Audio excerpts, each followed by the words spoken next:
Let's talk about dice etiquette in wargaming. So we're trying to create this narrative, right? We've got the miniatures, we've got the terrain, we've got the tactics. I'm going for tabletop glory, but I'm trying to restrain myself and play a solid Tactica-based game. But there is the social aspect. You are playing on a team or you're playing with an opponent, and you want them to have a fun time also. Now, there are times where the game doesn't really go your way, right? You get smashed on the table or you lose, and you kind of analyze. Now, there have been times that I've lost a war game because I know I lost, right? There was a chance to charge, to go for absolute tabletop glory, winner takes all. I literally went for it, where it's like, dude, you just should have hit them with artillery for another 2 or 3 rounds. And I'm like, you don't understand. There's no glory in that. The glory is to issue the order to fix bayonets and charge, right? Just drive my opponent from the table. So, yeah, I shouldn't have done that. I just should have hit them with Napoleonic's more cannon fire.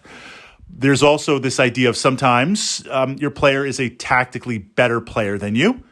Analyzing the game, you look and say, okay, I didn't see that, but I lost. What we don't want to feel is powerless or cheated. You don't want to feel like that it doesn't matter what I did, I was going to lose, or my opponent just gave absolutely nothing. And I'm not talking about a meta solid army, but you want to feel like you had a chance. You lost because you didn't see it. You lost because you made mistakes. You lost in rare instances. Dice. Don't blame the dice. So dice etiquette is important because those are the mechanics for your opponent to see. I don't want them to feel cheated. I want them to see what's going on. So let's talk about a game. We're fighting. We've got 2 units, and now we're in the shooting phase of the game. When I shoot a unit, I go at a reasonable pace. I don't go super slow. I don't go super fast. I'll point to the unit and say, okay, this infantry here is going to fire at that unit there. So I kind of point out where it's going to fire. I check range. Even if I know it's in range, some games you don't have to check range, it's infinite. But if I have to check range, even if I'm aware of it, I check range with the measure or the divider stick. So this way my opponent can see and know, yes, they're in range. I then take the dice for the shots, count it out, and just for a second, put it down next to the unit. So my opponent can reasonably see. If we're talking about 20 dice, I'm not going to go like 1, 2, 3. I'll count 20.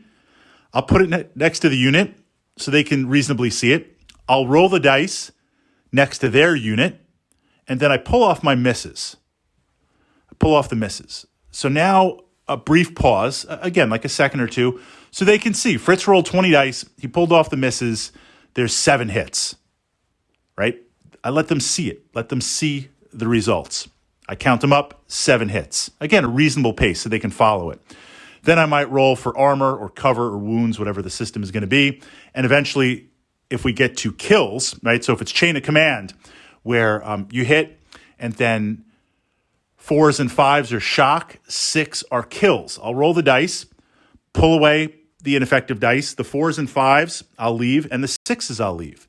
So my opponent can see, 3 shock, 2 kills. That's pretty good. I would take that. I just made that up. I'll take that in the next game. I let them see it. Then I move the dice off. If I have to take leadership tests or break tests, I'll point to the unit.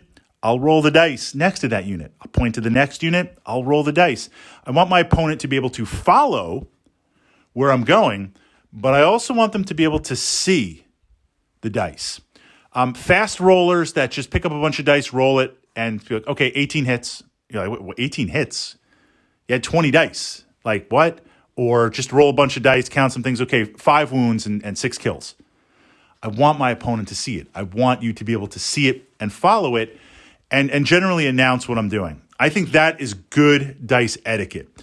Obviously, if any dice fall on the floor, that's when you roll 6s or 10s, or I get crits in X-Wing miniatures. Never got more crits than when they land on the floor. Pick it up, doesn't count. I try to roll flat.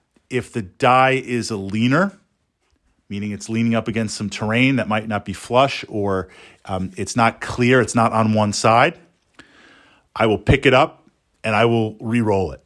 if it's a hit or a miss. I tend to do that rather than saying, oh, like there was a couple of players a long time ago that if there was a leaner, they would stack another D6 on it. And if it stayed, it was good. That makes sense. But they became like experts in stacking D6s. And it's like, dude, it's a leaner. Just re-roll it. If my opponent has leaners, I just defer to them how to do it, right? You want to keep it, you can keep it. Is that 1/6 going to make a difference? Maybe, maybe not. I guess it depends on the unit. But I like to approach it where everything is fair and the dice are on the table. And again, I'm not doing this so slow where you're like, Fritz, I don't need the lesson in rules and mathematics. I do it at a reasonable pace as if I'm thinking in my mind. And I'll mention it. So this way you can see it. You can see what's going on. No dice shenanigans. You don't feel like, dude, my man is shifty, rolling tons of dice, and like we don't even know what's happening, and there's no way he got like 10 wounds on that. We get to see it. We get to move through it. And I think dice etiquette is very, very important.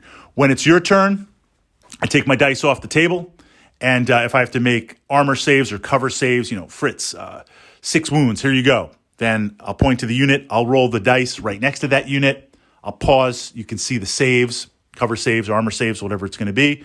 Kills, I'll take those off. Dice etiquette is important on that narrative side of the game, on the social side of the game, on building your wargaming reputation, because you have to play with people. You want to be you want to be an exciting opponent. You want to be someone in the gaming club, not that you have to hang out with people outside of that, but someone that would say, hey, in real life, this guy's pretty cool. Also, it'd be cool to like hang out and do stuff. So building that dice etiquette is important.